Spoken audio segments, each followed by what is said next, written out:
And so it affects many more people than you think. 30,000 children were born last year through artificial insemination by donor. And so I've even seen now children's books being developed which say how to tell your child if they're the product of donor insemination, a surrogate mother, an embryo donor.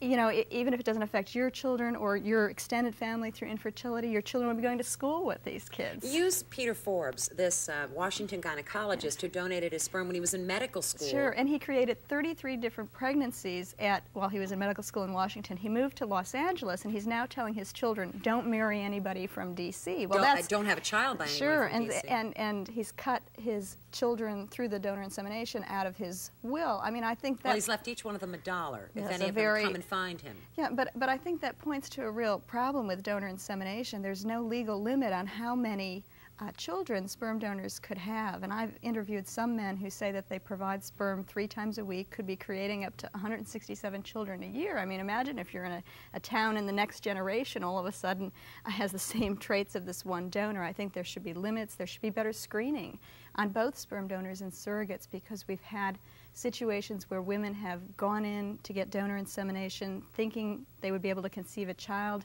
and have ended up with venereal disease or a child with a genetic defect because the donor wasn't screened. There's no law in Massachusetts that would require screening of donors for even AIDS. It's the most amazing case that I read about, and in fact many saw it on Donahue, the Stiver case.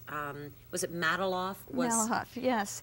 A woman agreed to be a surrogate mother, and she was really rushed through the process. She was inseminated within a few days. The other side hadn't even signed the contract. And what happened was that she gave birth to a child who had microcephaly, a defect that indicated it might be mentally retarded. And the father, who had contracted with the surrogate mother, had said, I don't want this child, don't treat it. The hospital went to her for permission to treat the child, and she said, I'm a surrogate mother, I have no bond to the child, and so the state had to come in and take control in order to get the child treated. They all went on the Phil Donahue show, and the doctor phoned in with blood test results which showed that the child was really the child of the surrogate's husband. She hadn't been told that she shouldn't have sex before the insemination, and so she got pregnant with her husband's sperm, carried that whole child thinking it was the child of the man who she'd contracted with, and through the whole pregnancy, and then you know, gave birth, and nobody wanted the child. And now you talk, and really bottom line, you should always talk about the fate of the child. Absolutely, and I think that the child is the only person not represented by a lawyer when these things begin. You have attorneys for both sides, the surrogate and the couple. But I do think, I mean, some people erroneously think that any schism between biological and social parenthood is bad for children. I don't agree. The long-term studies of adopted children find that they do perfectly well, even though they're not being raised by their biological parents. And it's been very heartwarming from what I've seen in surrogate motherhood. These children are going to families where they'll be much loved. And so we shouldn't ban these techniques just because there's a different approach. We do have to develop laws so we don't have another generation of legal problems which deal with what rights the children have to find out about the person who provided the sperm, egg, or was the surrogate. Are you concerned that we may be as closed in this issue as we have been for years with adoption? Is that the issue? Yes, I think so, and people do have a natural sort of question mark. Sure. It's developing, though, in this area into an expanded family. The surrogates often are keeping in touch and playing a godmother-like role with the child, and at first that sounds horrible, but the families I've visited seem to have worked it out where it's a way in which the child can grow up knowing a little about that parent. And if they don't have a role, the surrogate will create a scrapbook for the child, really get the child involved in that. You bond too much. Well, but it's interesting, though, that 90% or more than that of the surrogacies go well in terms of the surrogate mother being able to give up the child. She enters it in a different place emotionally than those of us who get pregnant in the normal way. Absolutely. The average surrogate mother is in her late 20s, in a stable family. She's married. She has 2 children of her own. So she's gone through pregnancy. She knows what it's like, and so she can understand what she will be feeling. She doesn't want to expand her family at all, and I think some of the problem cases we've seen are with women who still wanted children of their own, and so it was impossible for them to give the child up. When I started doing research on this, I assumed I'd find as surrogates women who put very little value on motherhood. You know, what else would explain their having a child that they're willing to give away, essentially? But instead I found women for whom motherhood was the primary focus of their lives. They could empathize with the infertile couple because they got so much benefit out of being mothers themselves, and so they wanted to create this family for someone else. I had assumed money would be a big motivating factor, but for many, no. Even Mary Beth Whitehead had said she would have done it without the money. But the case of Mary Beth Whitehead is what makes us all believe that there's something very wrong, because it's so widely publicized. You were there and very involved in the Mary Beth Whitehead case. What should we take away from that? Well, I think one of the good lessons out of that is that screening, psychological screening, can work. There was a psychological report in advance of her pregnancy that suggested she'd have difficulty giving up the child. She wasn't shown that report. The couple who were contracting with her weren't shown that report. And so I would advise... Why do it if you're not going to show it? You know, I mean, it seems like an example of a malpractice to me. What I would like to see is that these arrangements go before a judge in advance of the pregnancy, a type of prenatal adoption, so that, you know, because if a judge had that report, he wouldn't have let Mary Beth Whitehead be a surrogate. And, you know, that type of thing, the tragedies we've seen, women with health problems who have become surrogates, they would have been screened out. It is interesting. We'll take a break here, but it does seem to me to be an issue of those who have money. It's certainly not a poor woman's issue unless a poor woman decides to rent her womb so that she can survive, but they certainly are not able to take advantage of this technology because it costs money. Absolutely. It's $30,000 for surrogate motherhood. A recent report showed that it was about $22,000 to go through in vitro fertilization. I think we need to be spending more time and attention thinking about preventing infertility, preventing infectious diseases that cause infertility, reproductive hazards in the workplace, so that we can benefit people of all income levels rather than the high-tech solutions. I would agree with that. Laurie Andrews has been there since the beginning on all of these issues of technology and morality and how the two go together when we're talking about creating children. She has a wonderful book called Between Strangers, and we're talking with her, and our phone lines are open. I understand we have a lot of calls, and we'll get to them, but I mentioned this bizarre case of 2 frozen embryos in Australia. The parents die in a plane crash. The judge says, all right, they're now orphans, but I'm going to find a surrogate mother so that they can come to life. Now, what implication is there? Well, one of the big questions with that case was, should the estate inherit the embryos, or should the embryos inherit the estate? Because there was a lot of money involved with the couple who died. And I think the whole issue of embryos being frozen outside our bodies raises a number of legal questions. I mean, consider a couple who have their embryo frozen in the course of in vitro fertilization and then get a divorce. Well, it's now possible to actually surgically divide that embryo in half. The woman can implant one half in herself. Sounds biblical. Yes, one half can be implanted in a surrogate mother for her husband, giving rise to twins born from 2 different women. And I think that we do need the wisdom of Solomon once again to sort these things out. There are some very odd legal precedents coming up. Louisiana adopted a law which said that that frozen embryo is a person, and you can't terminate it. And so if the couple... Well, don't most of us believe that a frozen embryo, an embryo, is a person because it has all of the opportunity to be viable life? It has the potential, Sure. but you run into issues where, say, the woman who's gone through in vitro fertilization may not want all the embryos reimplanted because, I mean, maybe she'll have 5 reimplanted, but she doesn't want to take the chance of more than quintuplets. And under constitutional law, she has a right to terminate any excess embryos. But this Louisiana law allows the state to swoop in, take them, and give them to another woman. And so we're seeing all sorts of new controversies in parenting. It's really amazing. Let's take a call. Good morning. You're on Good Day. Hi. How are you? I'm fine. Good. I'm calling because I have a precious 10-day-old in my lap that was only here because of artificial insemination by donor. Oh, boy. And I just can't say enough about the opportunity to have a baby, to bring her into a family that loves her so much. And I'm just glad that technology has come that far, that people that love children can have them. Yeah, well, you know, I'm a new mother, and it happened to me at 41 after waiting forever.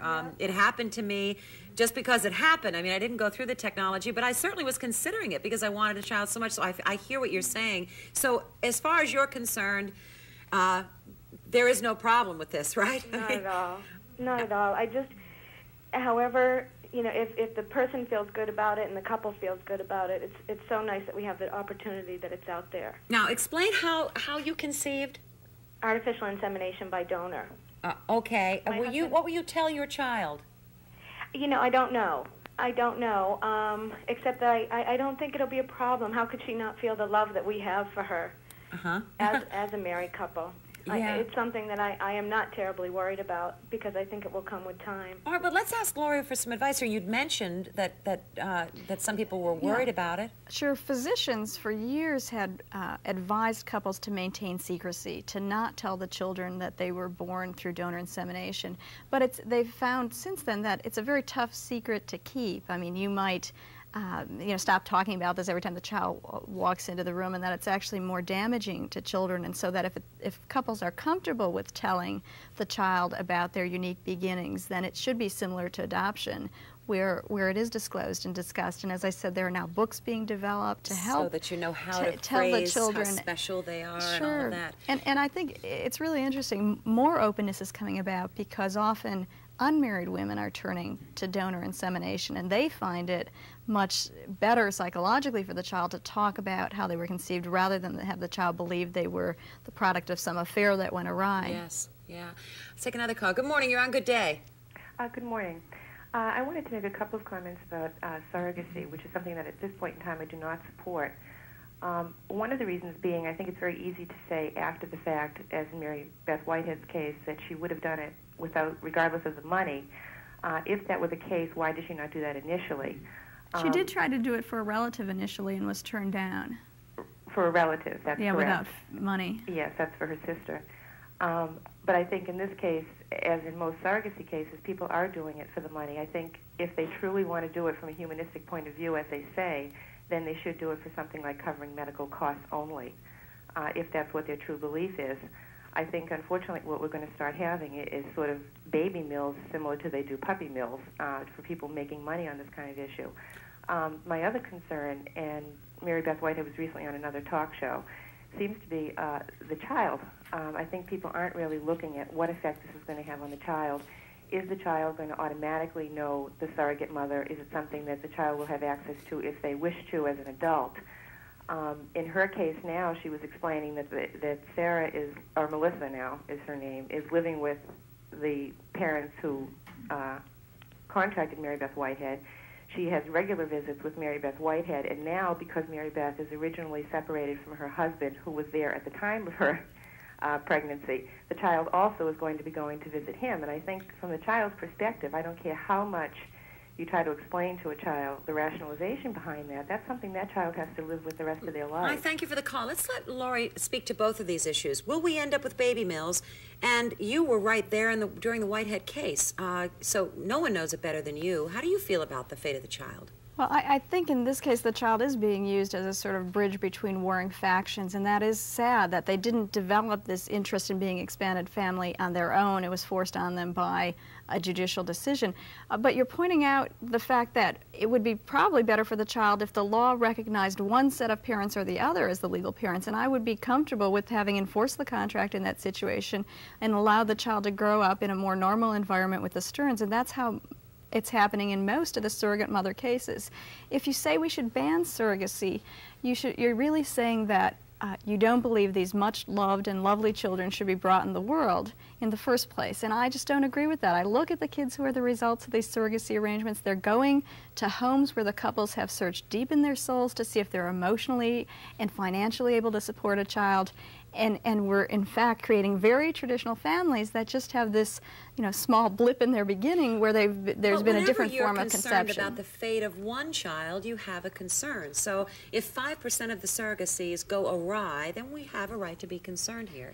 But they're going into more stable families. I think they have a better shot than most children who are born naturally. I mean, is it worse to find out that you were the child of say, casual sex? The families that have made it through an infertility crisis are very stable couples.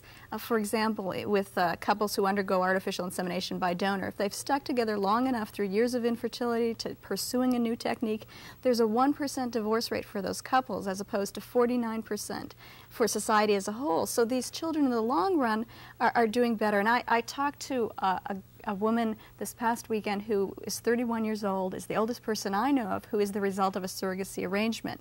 And she said, you know, she has a good job, she's doing fine, but even if she was totally messed up, she said it wouldn't have been the result of her conception, it would have been the result of how she was reared.